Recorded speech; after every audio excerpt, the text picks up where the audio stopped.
स्मरण करते हैं चंद्रशेखर आजाद के साथी डॉक्टर भगवान दास माहौर को। देश की स्वतंत्रता के लिए अपना सर्वस्व दांव पर लगाने वाले डॉक्टर भगवान दास माहौर का जन्म 27 फरवरी 1909 को मध्य प्रदेश के एक बडोनी गांव में हुआ। प्रारंभिक शिक्षा गांव में पूरी कर ये झांसी आ गए। यहाँ चंद्रशेखर आजाद से संपर्क में आकर 17 वर्ष की अवस्था में इन्होंने क्रांति पथ स्वीकार कर लिया। भगवान दास की परीक्षा लेने के लिए आजाद और शचीन्द्र नाथ बख्शी ने एक नाटक किया। ये दोनों कुछ नए साथियों को पिस्तौल भरना सिखा रहे थे। उसकी नली भगवान दास की ओर थी। बख्शी जी ने कहा, देखो ऐसे गोली चलाते हैं। तभी आजाद ने बख्शी जी का हाथ ऊपर उठा दिया। गोली छत पर जा लगी।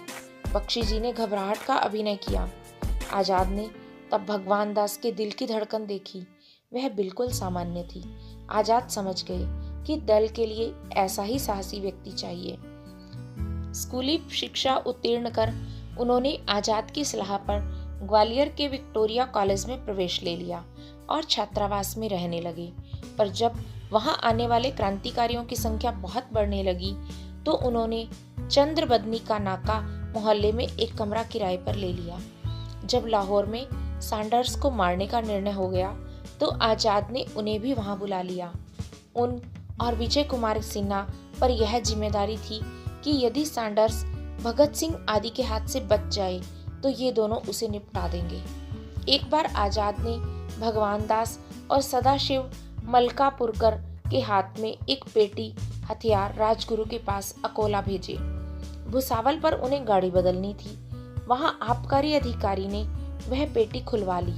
इस पर दोनों वहां से भागे पर पकड़ लिए गए। जेल में डालकर जलगांव में उन पर मुकदमा चलने लगा। 21 फरवरी को उनके विरुद्ध गवाही देने के लिए मुखबिर जयगोपाल और फणींद्र घोष आने वाले थे। इन्होंने सोचा कि इन दोनों को यदि वहां गोली मार दें तो फिर कोई मुखबिरी नहीं करेगा। इन्होंने अपने वकील द्वारा चंद्रशेखर आजाद को संदेश भेजा। आजाद ने सदाशिव के बड़े भाई शंकर राव के हाथ 20 फरवरी की शाम को भात के कटोरे में एक भरी हुई पिस्तौल भेज दी। यह बड़ा खतरे का काम था।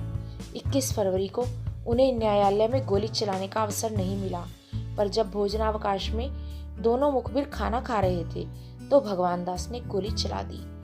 पहली गोली पुलिस अधिकारी नानक शाह को लगी। दोनों मुखबिर डरकर मेज के नीचे छिप गए। इस कारण वे अगली 2 गोलियों से घायल तो हुए पर मरी नहीं। इधर 3 गोली चलाने के बाद पिस्तौल जाम हो गई। इस मुकदमे में उन्हें आजीवन कारावास दिया गया। 1938 में जब कांग्रेसी मंत्रिमंडलों की स्थापना हुई तो 8 साल की सजा के बाद उन्हें छोड़ दिया गया। इसके बाद भी वे कई आंदोलनों में जेल गए। उन्होंने अपनी पढ़ाई भी प्रारंभ कर दी। 1857 के स्वाधीनता संग्राम का हिंदी साहित्य पर प्रभाव, इस विषय पर उन्होंने आगरा विश्वविद्यालय से पीएचडी की। इसके बाद वे प्राध्यापक हो गए।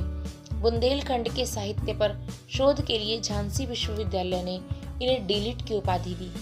डॉक्टर भगवान दास की इच्छा गीत गाते हुए फांसी का फंदा चूमने की थी, पर यह पूरी नहीं हो पाई। 12 मार्च 1979 को लखनऊ में उनका देहांत हुआ।